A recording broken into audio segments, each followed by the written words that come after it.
There's a strong chance you're not that far off from winning in business and at the game of life. It just takes one idea, but you gotta have unwavering belief and burning desire. If you can couple that with a lockdown strategy that's fueled by heart, hustle, and muscle, you got a shot at winning. There's one thing that all champions have in common. They get shit done. So welcome to the Get Shit Done experience. Well, we are back at it again. You are in studio with the Get Shit Done experience, also known as the GSDX podcast. By the way, go to YouTube and subscribe right now. We are flying. We've just crossed the 10,000 views mark, and we're excited. 7 episodes in, 10,000 views. That's awesome. So please subscribe. We're going to continue to bring brilliant content to you. Also, we're on Apple, Spotify, and Amazon. So anywhere you can find your podcast, please tell a friend, share a link. Today, I want you to share a link for Pure 360. We've got the president, El Presidente, Mr. Zach Koshpin, joining us today. Thanks so much for joining us, coming in studio. We really appreciate it. Thank you for having me. So I did a little bit of research. We've kind of studied up a little bit. We're going to get into what the brand specializes in, because if you're like in real estate or you're buying or selling a home, you're going to want to tune into this one, because this is probably somebody you're going to want to throw in the Rolodex that can kind of like speed up the process, help you to protect your asset, maybe drive a little more money your way, and make your life a lot easier as well. Before we do that, Zach, let's get into the human. Let's talk about who Zach is. So you woke up one day, I love to ask this question this way. You woke up one day, you're 10 years old, you said, Dad, I'm going to start a restoration mediation company. I'm going to be my own business owner. True or false? False. False. All right, so what do we want to be? When I was younger? Yeah. Probably like most kids, a professional athlete. Yeah? All right, what was the sport of choice? Soccer or basketball. Okay. Yep. So those dreams are long gone. Those dreams are long gone. What happened? We blow out a knee, just didn't have the talent. What happened? No, just became a little more realistic. Realized that's not going to happen. Yeah. All right. So as it relates to the soccer career, what position were we playing? I played soccer through college. Played defense, so center back. Okay. Yep. So you're back there doing the slide tackles? Yeah. There you go. What was the best experience?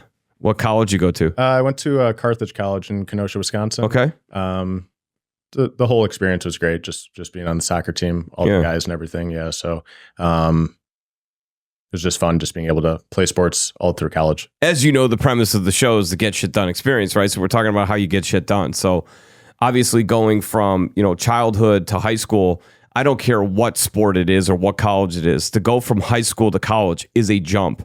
I personally played for about a minute and a half of college baseball, and going from high school pitching to college pitching is a big difference. What's the big difference? What's the jump in going from high school to college soccer? Is it significant speed? Is it placement of the ball? Like, what's the big difference there? Yeah, probably the speed, just the size of all the guys playing. Instead of playing with 15 to 18-year-olds, you're now 18 to could be up to probably 24 with some people staying extra years. Just the speed, the size, and just people are a lot better than in college. The school I played at was small, so it was a lot comparable to like the skill level in high school. Yeah. I didn't play at a D1 school, just a small D3 school, but the transition to it was not too difficult. But it wasn't D1 or anything like that. Yeah. It was a little bit easier to transition from high school to D3 soccer. So you leave college and you get a position in the workplace. And did you start in this industry or? No. Okay, so what did you go to school to get a degree in? And how close to that degree are you actually operating? So my degree I got was in accounting and finance. Okay, well that's useful. Yeah. And do I use it now? Yeah, I mean, I'm running a business. So, I would imagine, yeah. That's a good one. Especially the accounting, just being able to do all the bookkeeping, keeping track of, all the income expenses and everything for the company. accounting and finance better than a theater major. Let's say if you're going to own your own business, probably a better major. Yeah, probably. Yeah, and the little things I'd learned, or everything I learned at college, finance, accounting wise, has helped me with running the business. Mm-hmm. What helped me better or more so was just working for my dad growing up and just seeing he was an entrepreneur, so just seeing how he ran his businesses and just kind of taking after him. Okay, how I approach running our business. It's in the DNA. Yeah, it's in the DNA. There you go. Okay, I always thought when I was younger I'd be doing not necessarily mold remediation. Or restoration. Well, the cool thing is, right, if you learn a skill, right, you can the business part with the background that you had. Kind of starts to come through common sense and just things that you learn through previous roles, and you learn how to sell and you learn how to manage and all those different things. But you need to have the skill set. 100%. So where did the skill set come from? Like the technical skill set? Probably just from my dad. Just watching him growing up and the jobs I had growing up was working for him. He does construction, real estate, development. Okay. So restoration is part of that. That's probably how I got into it. But just, from the age of like probably 12, yeah, me and my brother going to work for him on, silly jobs to keep us busy all the way through college. Then the first job I got out of college was more related to accounting and finance. I'd had a financial analyst job out of college for about 4 years, and then transitioned into doing this. There's always savings, but it's about way more than savings alone. Total Technology Solutions Group redefines managed print services. Excellence is the minimum standard. TTSG is a true managed print service provider, deeply understanding your technology and business goals. Your business is unique. Our solutions are tailored to your current and future business goals. Our customer-first approach empowers and delights. TTSG can ensure your technology environment will scale as your business does. So as you navigate business and constant change, partner with TTSG for premium advisement and seamless implementation of your technology goals. We set the bar high. Your people deserve it. Peace of mind. Powerful innovation. TTSG.com. Okay. Yeah. So from financial analyst to entrepreneur. Mm-hmm. Okay, so obviously you grow up, you're watching your dad do this. So I would imagine that softened some of the fear. Yep. In that, somebody you probably idolize was giving you real life training. I think the sexy term is you had the pedigree, right? That's like the sexy business term right now. He's got the DNA, he's got the pedigree. So it's kind of being instilled in you in your childhood. And did you always have the entrepreneurial spirit, or did you work for somebody and you were like, I'm not working for other people anymore? No, that's how my dad never worked for anyone else. It was always his companies, working for himself. I always just had that kind of same outlook. That's what I wanted to do. And working for the job I got out of school, or seeing some of the jobs my friends got, I knew I didn't really want to work in like the corporate environment. Mm-hmm. I technically had 2 jobs out of school. One where I worked for 4 years, and then another one was in a corporate setting, and it just wasn't for me. Just not my cup of tea. So when I made the transition to when we started Peer 360, had nothing to do with the financial analyst stuff I did before, but I just always had the entrepreneurial mindset growing up. I was always trying to do something to start a small business or make money, even when I was like in high school, all through college. I was trying to do something extra. What's the most exciting part? Obviously, when you're starting a business, you're not just starting the business where you're making a sale that you're going out and executing and then getting paid, right? There's a lot that goes into it. You're building the brand, you're building out the brand promise, the messaging, the marketing strategy, the hiring and training of staff. I mean, there's so much that goes into this. So like, what has been the part that really lights you up that you weren't sure if it would, the part that you really love outside of the technical element? Well, at one point it was just me. Yeah. Now we got locations in, I think it's 6 different states now, and we got a ton of employees. So really just seeing where we were when we first started to now, where it was just me doing every part, from answering the calls to doing the sales, to going to the properties, to doing the work, to doing the bookkeeping, to finding the insurance, the vehicles, the marketing, the every single part that you can imagine was all me. And then we hired a second person and then a third person, and then a 10th person, then a 15th person. So just to see where it was, which I always look back on it with one of our main employees, Mike, that was the second person we hired. We always look back on where we were like 6 years ago. It's a little comical to see, Yeah, the jump, right? The jump from even how we used to write up or sell some of the work. We were learning as we were going. We knew what to do, but learning how to communicate with the customers and present your service in the best way possible that they understand, so that you could give them the most value in what they need. The transition we made from where we were in 2016, 2017 to now, it's just, that's the coolest thing to see of like how successful we are. Whereas at the beginning, we were just trying to figure it out. We were trying to figure out what exactly we should do. Yeah. What services we should sell. We knew the type of work we could do, but you still have to be able to present it to people and find the pocket. Like, what is the market going to accept? Right. And then what you should advertise for and what jobs you should take and shouldn't take. Yeah. and what you should decide you specialize in, and that is just not the job for you. We used to not want to turn down anything. We were just trying to figure out how to get the most sales possible. Like, holy shit, somebody said yes. This is beautiful. Yes. Dad. Yes. Somebody said yes. Yeah, exactly. And I remember all those, because I used to have to because I did every part of everything, I would remember every customer's name, property, the issue, all of it. From the first appointment to the last appointment of the day, someone could call me a month later. I would remember everything about it. Now we have so many customers. I'm not the one going into all the properties. Does that take away some of the, because every job that you got, right, was probably one at a time to start. So like it was like living a life, right? That job was like its own existence. Yeah. And then it's like it was done, and it's like there's a case study. Now I got a case study. I got a referral, right? And then you get to the next one. Now you've got like 10, 15, 20 going on at the same time. Yep. So things are kind of like just going by your head super fast. And I remember still the first jobs we did, because I was like, holy crap. Yeah. Wow, I just got a sale. I can't believe it. I would imagine that cycle was probably pretty, like when you look back, that's probably what you're looking back on. Those early moments really resonated with you because you were so present in the moment.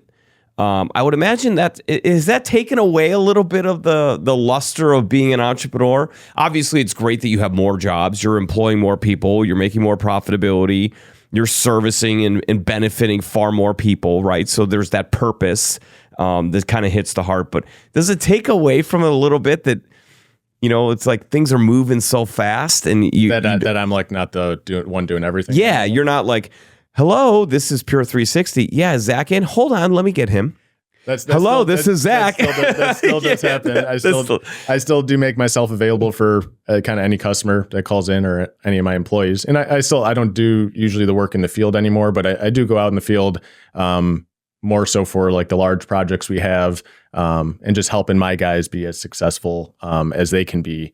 Because I remember, myself just starting out, and you're trying to find your way into what's the best way possible to help the customer. Because I've been doing it for so long now, guys that are newer on our staff, I'm able to help just run them through things that I had issues with, when I was first started, so that they don't run into the same thing and they can just be successful a lot quicker than me. It took me, wasn't the first month where I was doing really well. Yeah. The first month I might have not even had a sale. I might have been trying to figure out how to get that next sale, what money to spend that advertising on, and then how to close those deals. I remember getting tons of phone calls and not ending up with, even the appointment to go into the person's house at that time, or getting into the house, got 10 houses, 10 different properties, 10 different estimates. What? I didn't get any of those sales. How is that possible? Yeah. And to be able to help my guys close more than 0 out of 10 when they're first starting out helps them build confidence, helps them realize they are good at the job and that they could be really successful doing it too. Because again, at one point it was just me. I didn't even have a truck. I would imagine that's hard too, because when you're starting out your own company, you are the sales team, right? Yep. You didn't have professional sales training, right? No. Okay, so a lot of our listeners are in the sales field, right? And a lot of the content that I've created for years has been about, the science of sales, the art of sales. There is a science. There is an art to how you do it. Oh, yeah. How you ask the proper questions, like what's too much of a statement versus what's too many questions. You kind of have to have a sweet spot between giving value while at the same time being curious. Yep. So you're learning all of these things as you go. Oh, yeah. Which has got to be challenging, because I would imagine you look back and you're like, oh my gosh, how many sales did I miss? Because I just didn't have that training. So now you develop a methodology and you're teaching your people how to do that. Yeah. What's been kind of the secret sauce to that? Like, you're learning as you go, but you're teaching as you go as well. And that's how I teach them, is I teach them as we go. Yeah. Because the work we do, every property they go into is different, but that customer still wants that same end result. They want the job done right. They want it done at a good price like everyone does. But to teach my guys kind of the issues I ran into early on has helped them get going a lot quicker than when it was just me by myself with no sales training. Okay, I remember, didn't like when I said that. Yes. And those I was always asking people questions, not just the customers, asking people for advice of what could I have done different? Like how could I have sold that better? How could I have just sold that in general? Period. Yeah. Yeah. Forget about the price. How could I have got them to say yes? Mm-hmm. And I learned that just building the value for them of the service they need, and explaining to them why we are the right choice, was the most important thing to do. Show them the value of your service. Mm-hmm. And then most people are going to get multiple estimates. Let them get multiple estimates, and let the way we evaluated their property, explained our service to them, and then like our website and reviews and everything they could see online. Let those things be the difference makers for them, because everyone wants the cheapest price possible. That's the last thing you get into the price battle. It's a race to the bottom. And typically what that means is that person is not necessarily looking for a solution. They're looking for a quick fix, right? If they're looking totally price focused. They're not necessarily your customer then. The one thing I learned is every customer. You have to find your people is kind of a huge thing. Who are your people? Like, who's your ideal customer? And they call it an ICP, right? Your ideal customer profile. Who are those folks? Yeah, so there's probably two parts of it. What the main services we do is mold remediation, or mold inspections, mold testing, and then the other service we do is odor removal. So like the main customer we have for both of them is just a homeowner that has a mold or odor problem. So if you are, and then there's different segments of that. So like the homeowner yourself, your roof leaks, causes damage on your ceiling, and you have mold growing, but you're not selling the house. Like you're calling, you need that fixed. Mm-hmm. You're living there, you're not really in a time crunch. You're just living there. You want it fixed. And then the other customer is you're buying or selling that property, and then a mold issue is discovered, and now you really need to get it fixed. Yeah, because it's slowing down the whole cycle. Or you might lose the sale. You're going to lose the sale, or the value of the house is diminishing. All those things are factors into now time is a huge need of, I need it done right now. Excuse me. And that's where our difference really comes in, is we could get in very quickly and efficiently to get your property turned over where you no longer have that mold issue. And on the odor side would be you're going to buy a house, or you're selling your house and it was a cigarette home. Yeah. People smoked in there for 5 years, 10 years, 20 years. We could get rid of that cigarette smell, or dog or cat smell, whatever it might be, in only 24 hours. We guarantee it. So if you're selling the house that smells like cigarettes, but you still have it smelling like cigarettes, I got a funny story for you, right? You're turning away so many potential people. I don't smoke cigarettes. I would never consider the house that smells. Buddy of mine was a smoker, is a smoker, went to sell the house. Real estate agent came in, couple people came in, and they're no. So the real estate agent says to my buddy, hey, look, you need to do something to get rid of this smell. Like, we're losing customers. So he goes online, he Googles, like, how do I get rid of the smell? First thing it says is paint the house. Yep. So he paints the house. Wouldn't you know it, within about 2 weeks, he's got to call somebody to come in and actually fix the damn thing because he painted the house. And spent all that money. Spent all the money, spent the time. By the way, didn't do a very good job because he's a carpenter, not a painter. So he screwed that up. Plus, he's been smoking for 30 years, so his hand shakes. And probably still smokes while he's painting. Doesn't have hands like a surgeon, right? So the hands are shaking. So he totally screws that up. Goes out, buys all the materials, paints the house, does a terrible job, has to call somebody else to come in and do that. How often does that happen where somebody makes the mistake?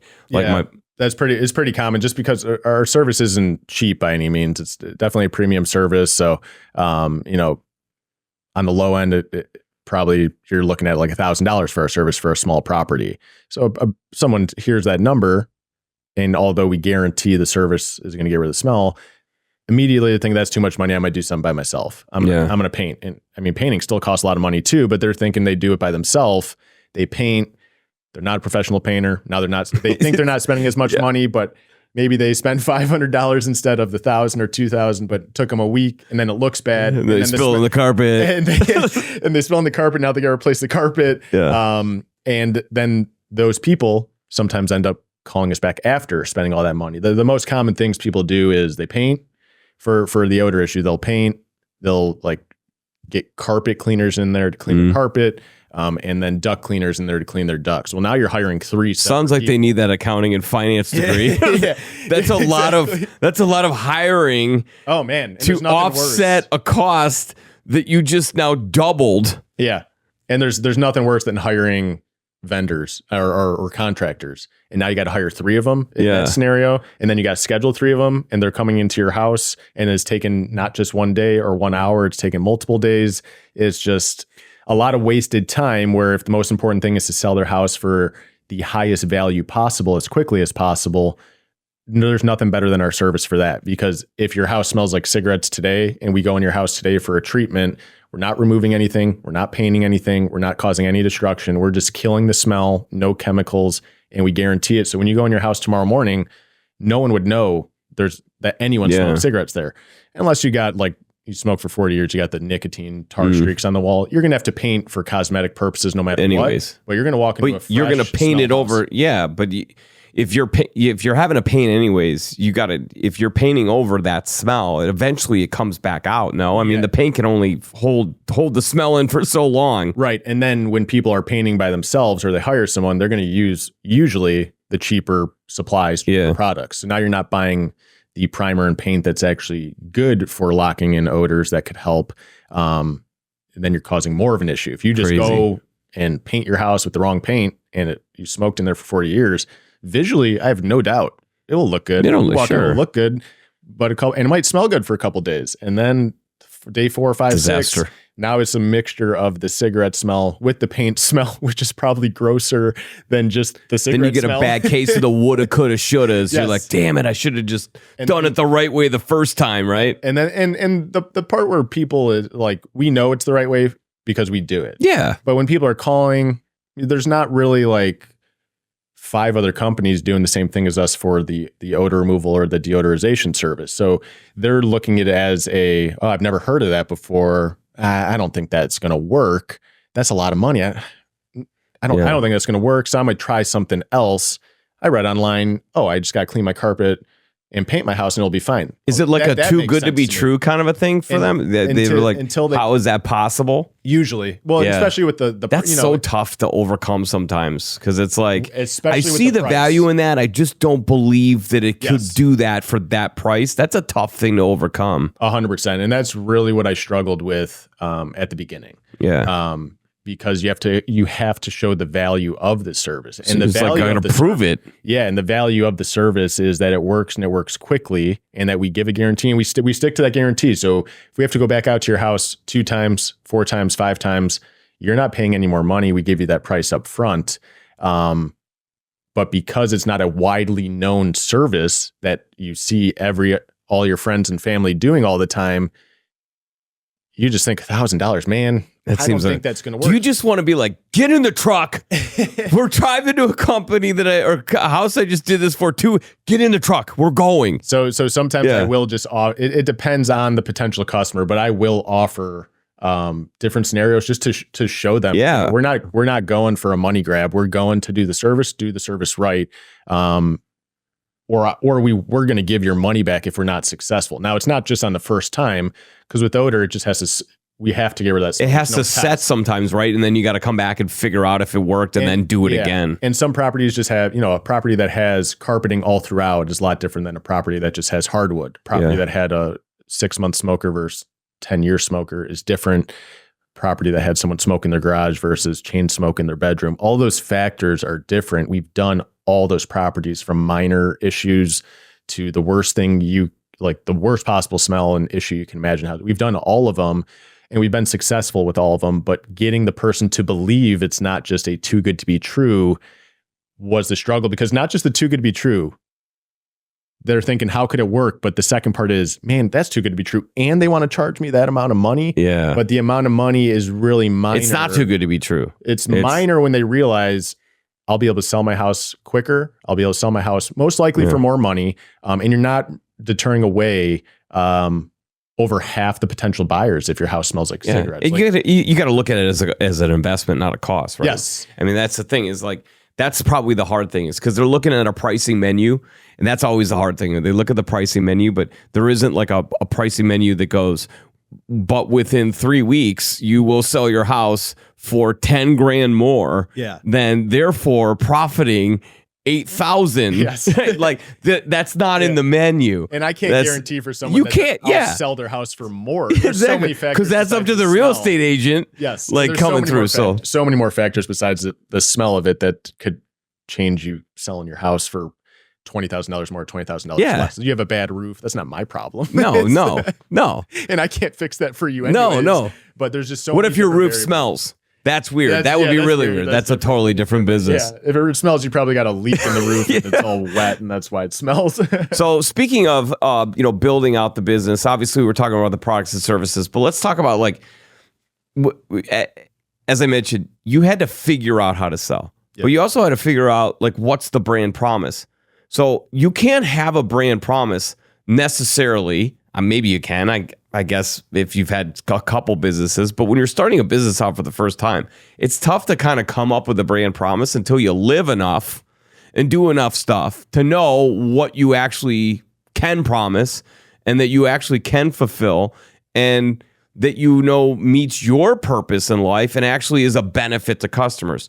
So how long did it take for you from first year to where you are now, 6-7 years in now, to really kind of line up that brand promise? On your website, I think you had a list of kind of things like 100% eradication, and we're going to do this, and so on and so forth. So those are some brand promises, but then there's core values too. So walk us through kind of like in your journey as an entrepreneur, how you established those and then made those pillars that you were then going to bleed into your staff and the marketplace.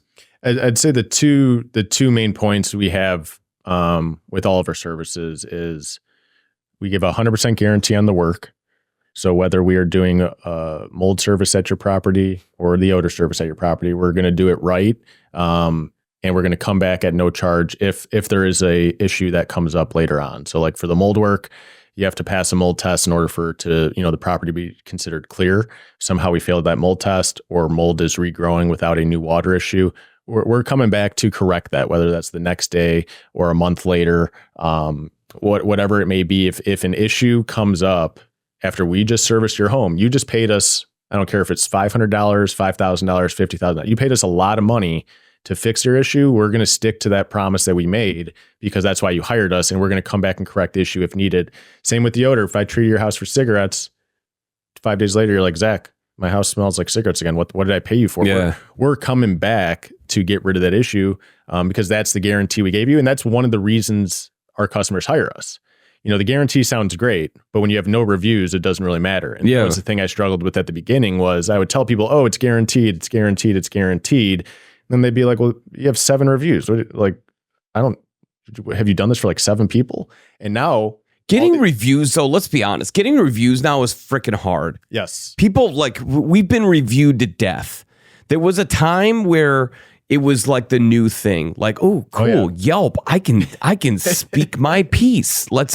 And then it was like, oh, Google, Or the look, BBB. I can. Now it's like everyone's got a freaking review. So it's like I'm reviewed out, man. I'm done giving reviews. Like I'll click the 5 stars or the 4 stars, but like if I love something, I'm going to tell the world about it. But it's tough to get reviews now. Especially for our kind of service, one, people don't want to necessarily put out there, they had mold. I had mold in my house. Hey, we had a leak going for 6 years, and we didn't bother to pay attention to the damn thing. We got some of those customers. But they helped us, right? Yes. Or hey, I've been smoking in my bedroom for 40 years. Yeah.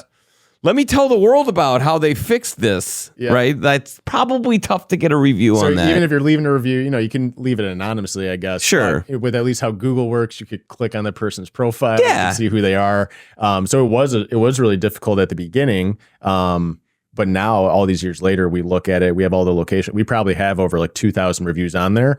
Some of my favorite ones, as weird as it is that the 1-star reviews. If you have a service company, I used to be so upset especially when it's just myself and someone would leave us a 1-star review because they're just leaving it without calling us. There's an issue, giving us a chance to correct it. But most of our 1-star reviews are actually just like comical to read, where we didn't actually do something necessarily wrong or bad, or they had an expectation that was off crazy. It's literally just the craziest things possible. One person left us a bad review because we went out for a free inspection, sent them an estimate. The review they gave us back was, these people were supposed to come out for a free inspection and they sent me a bill. We didn't send them a bill. We sent them an estimate for if they wanted to do the service. So I was like reading it like, what? Did we accidentally charge this person? I go in to check it and I'm like, all we did was send them an estimate. We charged them $0. What kind of accounting and finance degree did you get, Zach? Yeah, I know, right? And so the reviews, it always has been exhausting. Now we just naturally get them. We do so many appointments a day.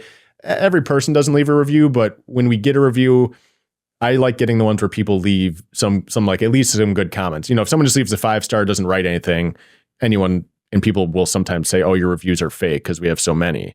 I think you got to factor out, like, you got to get rid of the 1-stars. So if you're a consumer, this is how I do it anyways, if I'm even going to look at these things, because half the time I'm like, do I even believe this, right?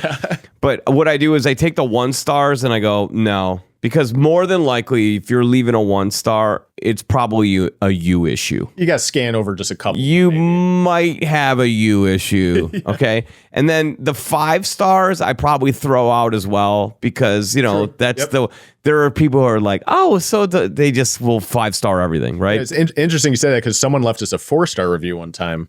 And they left like a paragraph. That's the one I want to read. They left a paragraph that I was like, man, this is like the best review I've ever read. Oh my God. They gave you an instruction manual on how you can improve your brand. And I asked them, I was like, hey, why'd you leave us a 4-star review? Like, your review sounds great. Thank you so much. And their reason was, well, people with the 5-star reviews kind of just look over it. But if they click on 4-star and they see everything I read, that's going to stick out more than your 5-star. And I was like, wow, I think he's actually right. Absolutely. Because now they're going to take the time to read it versus, oh, you got 100 5-star reviews. You kind of just scan by it. You do. But you're like 4, the 3, the 2. And when you said that, I was like, man, I think that makes sense. Because then I go back and look and I'm like, man, the most wording is actually when people leave the 4-star. Nobody leaves anything on the 5-stars. No, they just click the 5-star. We get plenty of great customers that give good detailed reviews, but I'll always remember that 4-star one because I never thought of it that way. Yeah. Oh, it's going to stick out more. And I was like, man, he is so right. Yeah. And by the way, I think there's more merit to it because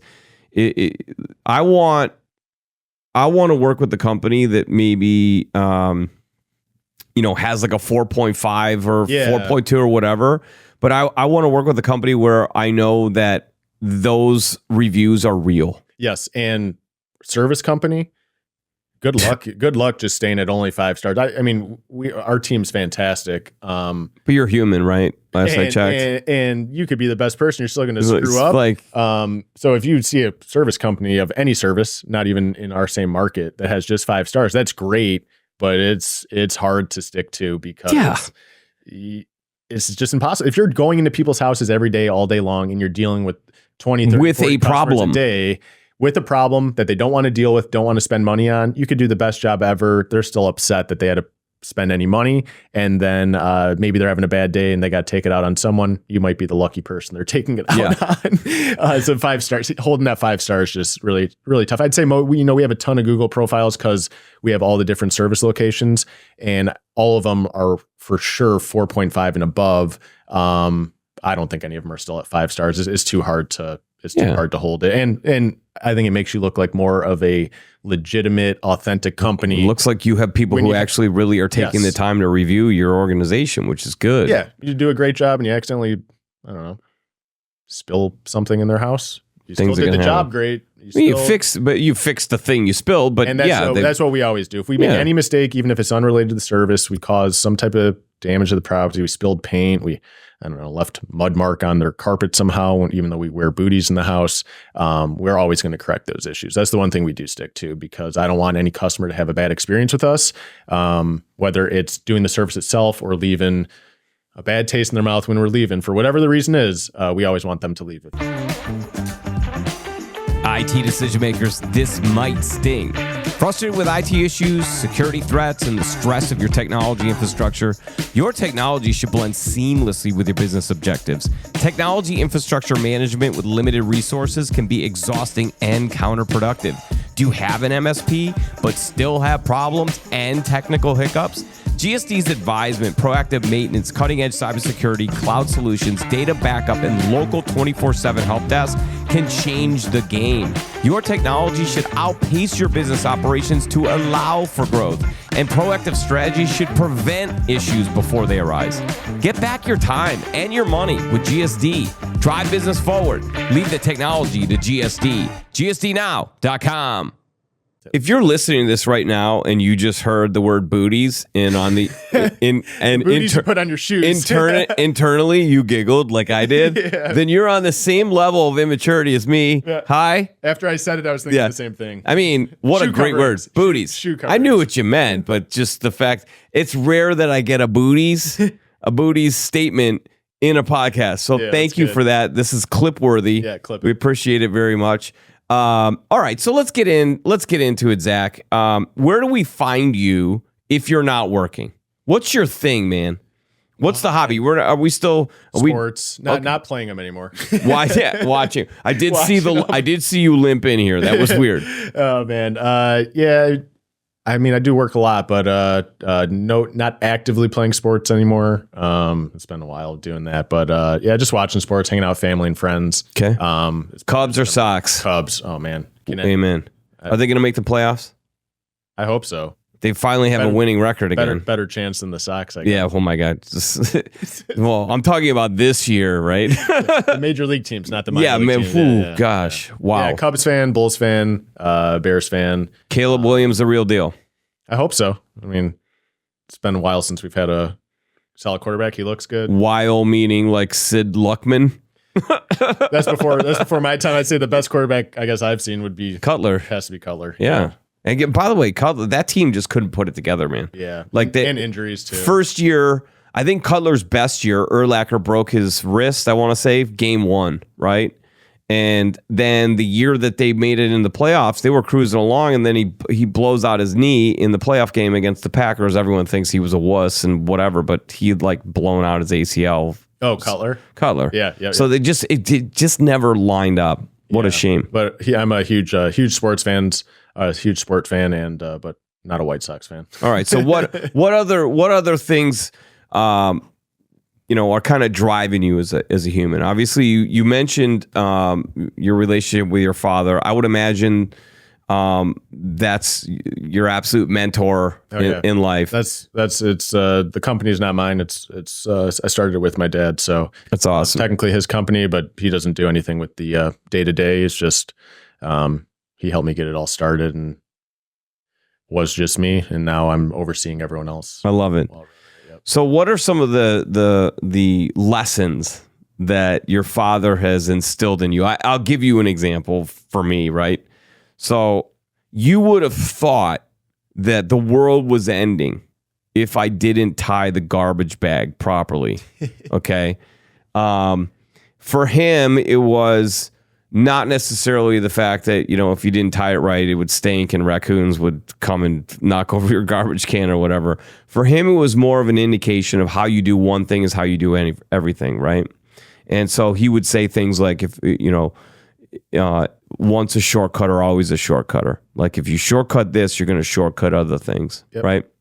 So it's amazing that those things then, in a moment, you're in a boardroom, right? You're trying to wrap up the deal and you want to move it faster. And I hear this little voice on my shoulder and it's my dad going, don't shortcut. Like, take your time. Make sure they know all the answers. Yep. And I hear it and I'm like, whoa, hey, Dad. And it kind of comes through. And sure enough, right as rain, man, it ends up helping out the relationship and the partnership. Give us an example of some of the brilliant things that your father learned and then has instilled in you that you now apply, and it helps you be a better man and a more successful business leader. Oh, man.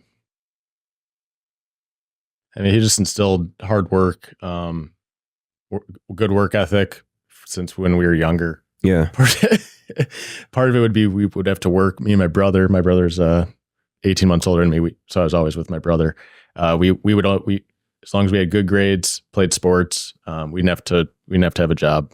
The job was working for him. In the summers, holidays, or whatever, when we weren't in school, because otherwise we're in school, then we're playing sports. But if we were working with him, before we could drive, he'd be dropping us off, and it'd be at one of his job sites or construction sites. Hey, easy stuff for the garbage jobs, that no one wants to do. Hey, go pick up nails. Go sweep out the house. Go clean up this. Go dig a hole outside. Go. The things dig a hole outside. What kind of a job site are we? Like for building a like a balcony or something. Yeah, I got it. They need the hole. So hey, go dig these holes. He shows us where to dig it. 30 minutes in, there's a huge boulder right there, and he's like, "Figure it out. Figure it out." Yeah, you guys are smart. Figure it out. So we'd always be calling him. What do we do? How do we do this? What do we need to do? And so he taught you how to think for yourself. Yeah, I when I was younger, I was always just trying to make excuses. Yeah, to get out of it. Hey, you guys got to take all this garbage, put it in the dumpster. He knows it should all fit in the dumpster. Yeah. Me and my brother just throwing the stuff in there. Call him like 2 hours later. Hey, we need another dumpster. The dumpster's full. He's like, no, you don't. He's like, all that should fit in there. Take all of it out. Maneuver. And stack it. Yeah. I told you guys to stack it properly. After doing that, I now know always stack a dumpster properly. Yeah. Otherwise, you're going to have to redo it. Yeah. No matter what, showing up on time. Or just showing up, period. Showing up on time. Yeah. And my dad knew it was all me and my brother were always together, but he definitely took pleasure in having us work for him by making sure, we had to be at the job. We're in college in the summers in college, and we got to be at that job at 6 a.m. So he's not caring what we're doing, hanging out with our friends or having a good time. But we always showed up on time, more so because my brother, I would just hop in the front seat. My brother would be the one driving, but we'd always show up on time. We'd always do the work that needed to be done. I learned to stop making excuses once I got older, instead of being, 14 years old and 15, just trying to make excuses to go home and play video games. Yeah. I learned to... I tried to make that excuse this morning, and Tim said, no, you're doing the podcast, dummy. Yeah, exactly. And I said, okay, fine, but can I play video games after? Yeah, so that's why this TV's in here. I'm going to I'll probably play Zelda. Yeah. Or Mike Tyson Punch Out. I don't know. I'm old, man. Zelda was on N64. I always played N64, but never. I'm talking about when I had like the gold cartridge. Looked like an 8. Oh yeah, looked like an 8-track, man. Yeah, I was a little young for that, but wearing my Umbros. N64. Wow. Oh yeah. But N64 would have been for my age. N64 and then Xbox. But for learning from my dad, just working hard. Yeah. Doing what you sold to the customer, doing your job properly, fixing any issues if they come up, and just don't make any excuses. If it's going to take, you thought it was going to take you 2 hours, now it's taking 12 hours, you have to get it done. Get it done in the time that you promised for the customer, and just get it done right. Shortcuts, right? You said, don't shortcut anything, because you shortcut something, then the whole project could fall apart, could cause issues for the next person after you if a different contractor's coming in. You get that one Google review. Yep. And no joke, when you're first starting out, it's big time, man. Like I was kind of joking before, we had 7 or 10 reviews. If all of a sudden you get that 1-star review, now your rating drops, which at the beginning, if I was hiring someone, I do Google search, hey, what kind of reviews they got? If they got 5 or 6 reviews, I'm like, yeah. First thought is those could be fake, which I was at that at one point, so I understand that. But if you get a bad review at the beginning because you shortcutted something because you want to be lazy, now you could affect that next person that's going to call, and they look and they see, oh, well, they've only had 10 customers and they already got a bad one. They must not be doing very good. And that's why I highlight to all my employees, which kind of circles back to my dad's. You got to do the job right. Don't shortcut it. And don't make yourself look bad, but you're making the company look bad too, which then, I don't care if you don't like that customer. Maybe the customer was rude to you, whatever it is. It's going to affect the next customer. Whether or not you have a next customer. Yeah. We've literally gotten job referrals from the smallest job possible that we did. Like we did a really small job in our standard job in just like Orlando, Florida. Well, the person from Orlando, Florida was on the board of a property in Wisconsin, large hotel. He called me, it was like 2 years later, and calls me, hey, I think I saw you have locations in Wisconsin. You guys did a great job at my house. Do you think you could come take a look and help us out here? And that call comes out of nowhere from him 2 years prior. He did leave us a good review, but our customers aren't like stay in touch type of people. If I do a good job at your house for the mold issue, dude, I hope I don't talk to you again. You probably never have to, unless you're like a realtor, you buy another property. Yeah. And now you're like, hey, I'm buying another property. Could That's come help the me? Relationship one. So for this he's on the board for the hotel or the property in Wisconsin, got us the opportunity to go in and look at it because he trusted us because we did a good job in Florida. And then we got the project in Wisconsin, all from that small project that sometimes you're not as excited to do because you're not making as much money. But it translated into one of the biggest jobs we ever did, all from that little small job. Isn't that crazy? And that you never know in the web of things. So there are oftentimes, and we talked about this earlier, like there are jobs that you just shouldn't take. They don't fit who you are. It's not going to be right for the customer. It won't be right for your brand. It just doesn't lock in. But there are jobs that are right for you, but they're small, and you could take them for granted. You could kind of be like, we'll make them wait. What you don't know until you dig in deep enough, to your point, is that person is connected with numerous other people. So every job you have to look at as a wick to a network. You got to light that wick by doing amazing work. 100%. And then that just will travel and could potentially be the thing the magic that you need that sparks your brand and takes you to the next level. 100%. In our conversation, I'm thinking, I'm listening to what you're saying. I'm thinking at the same time of like, I'd like to know this or I'd like to know that. So I kind of, as I'm hearing you give that message, I'm referring back to a previous podcast. And obviously the whole point of this podcast is to create a body of work where people could look at this and go, look at the commonalities of entrepreneurs and C-suite and executive level people and people just in general that get shit done. There's some commonalities. Some of the commonalities that I've heard so far from folks that have been on the show is like you go to bed early, you get up early, right? Do the right thing. Like always do the right thing. Even if you lose in order to win, do the right thing. Very structured in routine. Like a lot of repetition in order to create muscle memory or, a level of innate habit, right? Mm-hmm. So each person I've talked to kind of has their way of doing things. And there's no right or wrong way to be successful, but there are commonalities. So when you get up in the morning or when you start a work week or however you map out your thing, what are some of the principles or values that you go, I never miss this? Like I work out at 4:30 every morning without fail, or I have to go meditate or I journal or whatever it might be. What is your like formula for getting shit done that's been successful for you thus far? I wouldn't say I have a standard routine or wake up at a certain time, or I definitely don't go to bed early. Usually because I'm probably working or doing something related to work. I mean, now with technology and everything's kind of at the palm of your hand, I could always be doing something. So sometimes I'm already thinking of what's the next day or the next week, and maybe just doing it at like 11 o'clock at night because I'm not sleeping. I'm watching getting it done, show, watching a sports show, and I could still watch it while doing payroll or watch it while going over last month's jobs that we did, jobs we completed. So I definitely don't have a routine of like, I got to wake up at a certain time. I'm just up early, I guess, naturally. So whether that's my routine or not, I'm usually up by like 7, no matter what. Doesn't mean I'm in the office by 7, but my office is kind of just my phone, my computer I got with me 24/7.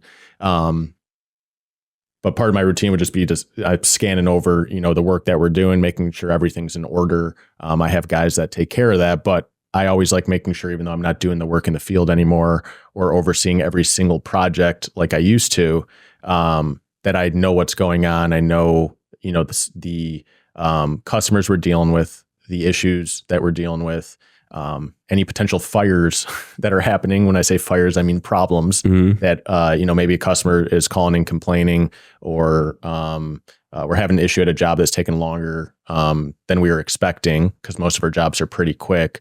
Those are the things I want to make sure I really get on top of to get the customer the quickest turnaround possible for any issue that maybe did come up. And stuff comes up all the time. But even if an issue comes up, you make sure they ended up having a good experience at the end of it. You're showing that you're correcting any issues. That's at the end of the day, that's all you can really do, because you're never going to be perfect the whole time. But I mean, on a daily basis, I would say I'm not as structured as maybe a lot of the other people, because I'm kind of just going with how the day goes. Is there a mindset? Is there a mindset or a positive energy or something that you really lean on? I like the positive energy part. I always try to, I'm talking with most of my employees each day, even though I'm not micromanaging them. Like my guys in the field, I'm always at least calling to check in on them. Really not, sometimes it's not even work related. How are they doing? How's their family or their kids doing? Most of the guys working with me are around my age, in their 30s. We have people that are older than me as well. And just checking how they're doing, what I can do for them, like unrelated to kind of that job. Steward leadership. Yeah, right? Just unrelated to the job of, it's not all got to be about work 24/7. And if they're the ones working for me, technically, I want to make sure they're enjoying the job, enjoying working for the company, while also enjoying stuff outside of the company as well. Especially with so many of our guys, just bust their butts all day long. And sometimes just those little check-ins, really it means a lot. Means a lot. Or if I see a guy, I used to, when it was just me, I'd remember how excited I would get, when I'd finally get that sale. Oh man, $1,000 sale. And holy cow, I got a $3,000 sale. So even to this day, I see every sale that comes in. I'll even call the guy, hey, awesome sale. And those little things I know make a difference for them to boost them up. Rewards and recognition. Maybe they don't think I see all that stuff. Yeah. And just those little quick 2-minute phone call. Hey, how you doing, man? Awesome sale. Damn right, you close that. Awesome job. Really proud of you. Hey, I'll talk to you later. Call me if you need anything. Literally nothing about work besides telling them good job. I like doing those types of things to just boost up the positivity. And I do think that makes a huge difference. Wins create wins, right? That momentum, like energy. Yeah. If you're just positive energy creates emotion. Emotion creates motion. And then they feel more invested. They care more. If someone's just calling and yelling at you, why the heck did you do this? Why'd you screw that up? I realize people are going to make mistakes, but if they show me they care to fix it, that's a lot different than the guy just saying, whatever, I don't care, man.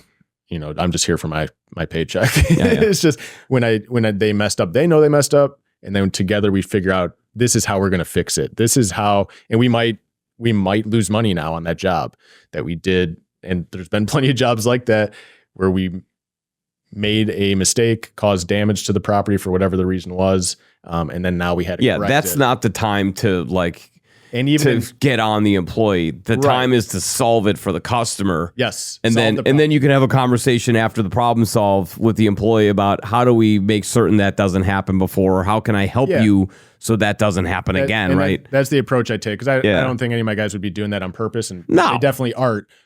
But I don't think it's going to help when I call and say, "You idiot, what are you doing?" It's just like, hey, let's talk about this later. But right now we got to figure out what is the plan of attack to fix this. And then we'll talk about how we make sure this doesn't happen again. Maybe it's my fault. Maybe I didn't, maybe I didn't walk through that properly with you beforehand. And let's talk about it so that next time you're good, I'm good, and we don't have to worry about this again. At least I've thought that approach has worked with all the guys we've had come through at the company, opposed to just coming down on them and yelling at them. Sometimes that's needed too, but the approach I take is to see if they really care, and then just, hey, this is how we're going to correct it. And any questions so that it doesn't happen again going forward? You're good. I'm good. All right, we're good. You have a good day, man. Love it. Yep. So, in closing, I always like to kind of get this out.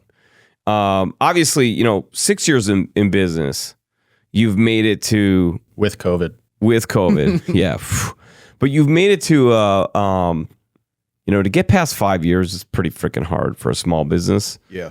And now you're approaching the 10-year mark. I mean, you're still in that spot, but you can probably rest more assured in that you've had some significant scaling. I mean, my gosh, like you went from local to now in 7 different states, I think is 6 or 7. I think it's like Wisconsin, Florida, Texas, Illinois, Oklahoma, Wisconsin. Illinois, Wisconsin, Florida, Texas, Louisiana, Pennsylvania, and New Jersey. Oh my. So that's some pretty damn good scaling in 6 years. Yeah. Okay. So I think you've gotten past the, oh shit, we might go out of business. And you're probably more into the, holy cow, how do I hang on to this thing? This thing is galloping fast and like sometimes it's trying to buck me off. Yeah. Like it's trying to get me off the like. Yeah, so, not the going out of business part. I don't think of that. Now you're on the more like, how do I hang on to this bad boy? Like I kind of got a tiger by the tail. Yep. Especially when we get large projects too. Yeah. So how do you? I still have that. I don't have the comfort of on easy street now. No, there ain't no easy street. You created some major discomfort by being successful. It's amazing how success can create discomfort. Yep. I prefer the discomfort. That's a better discomfort. Then you're working towards something instead of being, if you're content, you're not going to improve. That's a beautiful thing. So with that being said, what's the big vision? What's the BHAG? You know, a BHAG, right? A BHAG is your big, hairy, audacious goal. What's the BHAG for, let's say, 5-10 years out? Where is Pure 360 going to be? And where is that going to be within that? 5-10 years, I'd say nationwide. Okay. If it's not a location in every state, at least all, major cities. You can't probably have a location in the middle of nowhere, Montana. It's just like, there needs to be enough population. Hello, Montana. Do you get mold? Yeah. You do? Okay, great. We're on our way. I have no doubt they do. But yeah, nationwide in the sense of kind of like a lot of the other, we're not a franchise, but the franchises you see around that aren't our direct competitor, but that you see them in, we're in all these different states and we see them too, but they're a franchise with us. We own all of our location. It's all of our employees. I would like to see that kind of across, all the way out to California. We are on the East Coast, but to hit the major cities over there too, like New York, Boston. There's other states on the East Coast besides New Jersey, even though that is the place of my birth. So okay. Yeah. Yeah. And really New Jersey, we cover, the southern part of it. But when we start to expand to the northern part of it, New York's right there. But nationwide, scaling to nationwide would be, 5 to 10 years. I think is very, very realistic with the 5 years even. Awesome. I mean, on this trend, you're talking, it's very realistic because you're a multiplier right now. Yeah. And the toughest part is really just finding the right people. When you find the good people and you make them want to stay at the company, it becomes a lot easier because then they're invested. They want to stay for a long time. They're not thinking, I'm going to do this for 6 months and then leave. And some guys have, there's nothing wrong with that. Sure. You got to do what's best for you. You're trying to create careers for people, not jobs. Yeah. Right. And then that way they're excited about it, invested in it. And I tell guys all the time, I'm like, man, this job we got, this is going to suck. We got to get through this and then, get it. And then the next one will suck less, but probably still suck because we are dealing with problems. But when you're going into a sucky job as the guys in the field doing it, I know that feeling of, God, I got to go to that house. I got to go deal with that customer. It's like, hey, let's get through this. Because at the end of it, it's going to feel amazing. Yeah. And at the end of it, because we're going to do a good job, you're never going to have to go back there again. Yeah.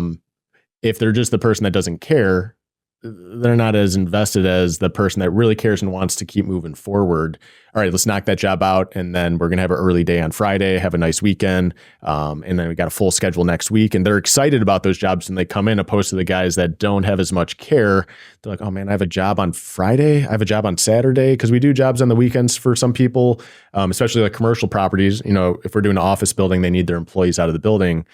We don't want to interrupt the value we could give is by working around their schedule. We're not interrupting their day, their daily workflow, or their daily business by doing it on the weekend. Then now the employee I have is excited to do it because he just got another sale. The sale they should be excited about. And now on the weekend, they're not like, oh man, I got to go work Saturday morning. They're like, oh, it's awesome. I got that job scheduled on Friday and Saturday. This is awesome. I can't believe we got that huge job.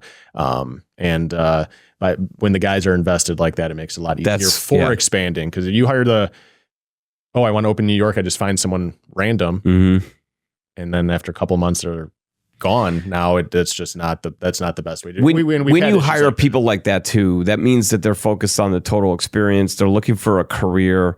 They're looking to build some level of wealth through the growth pattern. And they probably are working off of incentive being, making more money. But there's another really cool incentive. It's giving people their time back.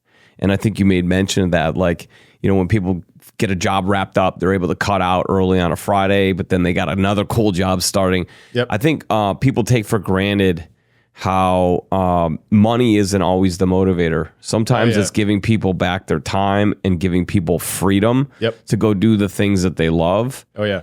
And I got a bunch of guys that have young kids. I don't have kids myself. I got a couple nephews. But I got guys that are around my age with 2 kids, 1 kid, 4 kids.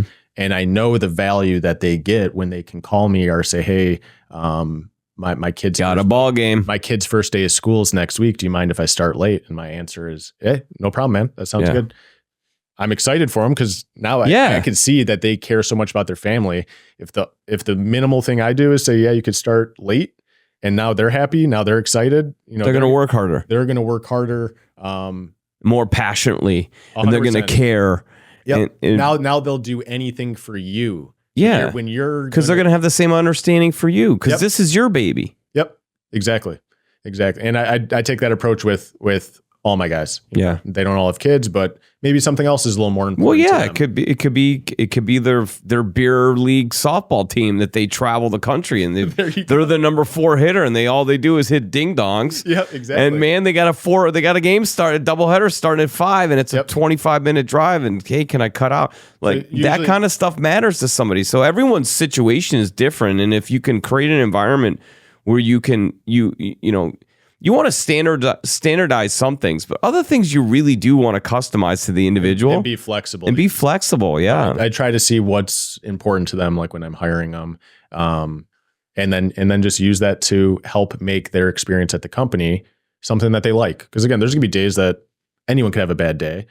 You look on that schedule and you're like, oh, this day is going to suck. I go to that person's house. But if I could do those other little things that make it a little more enjoyable for them, I think that really separates us from the other company that's just like, nope, get here at 8 o'clock, leave at 5, no excuses, just shuffling no days them off, nothing. I try to be flexible with that because at one point I always circle back, it was just me, and doing all that can be exhausting. And I want them to not overwork themselves. My guys work really hard, but I want them to be ready to go for the next day. And I even tell them, hey, if you guys I see they're working, so many days in a row or long hours for certain days when the guys are really busy. I'm always asking them, hey, do you need you need to cut out early? You want that Monday off? You want Friday off? I got one guy that's working through the weekend, this holiday weekend. Yeah. You know, I know he's got kids and everything. I'll ask him before he asks me, hey, you'll offset it. Yeah. You want me to get you Tuesday off or Wednesday off or something? Some guys will say no because they want the money because they see how busy they are. And he's like, I'll rest. I'll get a break later. You know, he knows that it could be up and down with the sales. He's like, no, we got jobs coming. I'll take the break later. And then sometimes I just tell him you don't have a choice. I'm giving you a day off. Yeah. It's just like, because I know how hard they're working. You know, the guy that's not trying to bust his work super hard is a little bit different than the guy that I've had for a couple of years. And I know the importance. I don't have kids, but I know the importance. Family is super important to me. I view them as part of my family. And if those little things I can do for them to make them happier, that's easy for me to do because I can make sure it doesn't affect the business then. Give them a little grace. You gotta get off at 3:00 and I know it's not affecting business. You're happy. Boom. I'm happy. Perfect. Talk to you tomorrow, man. So pure360solutions.com. That's no E in pure. That's PUR360solutions.com. If you are looking for a role or you know somebody who perhaps needs work, Zach and the team are expanding. They're hiring right now. They're growing. They got projects going on. They're looking for you now. You know the type of people they're looking for. They're looking for people that are driven and kind of align with the idea that let's go get it done, and then we'll work hard, play awesome, right? Even with no experience, we'll train you. We will train you and show you. And if you're just a hard worker, you got the mindset that you want to teach you the rest. You want to get shit done. Yeah. We'll show you. We'll train you, show you the way so that you can be successful. Over half my guys didn't have experience.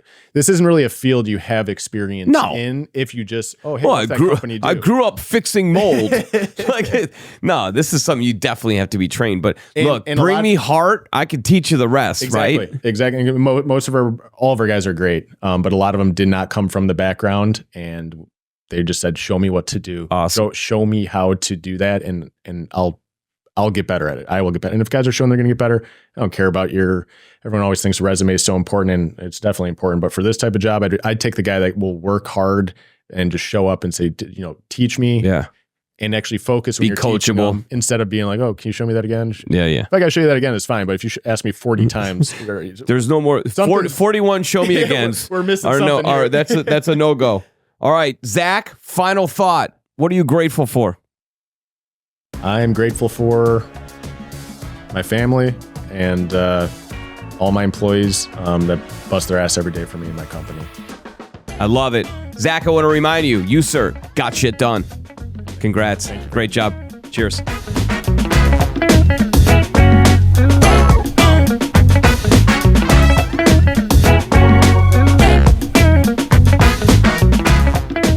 Can your business handle 15% growth? If yes, you have to engage with 2020 Design. They fuse data and creativity to stop the scroll, break through the noise, and grab the attention of your future customers. 2020 Design will create competitive, click-worthy campaigns, design and build custom websites, spark your social media presence, and structure email campaigns that get right to your audience, the decision maker. Let's boost attention and awareness, which allows you to convert more sales. Check them out at 2020design.com. That's the number 20, TWENTY design.com.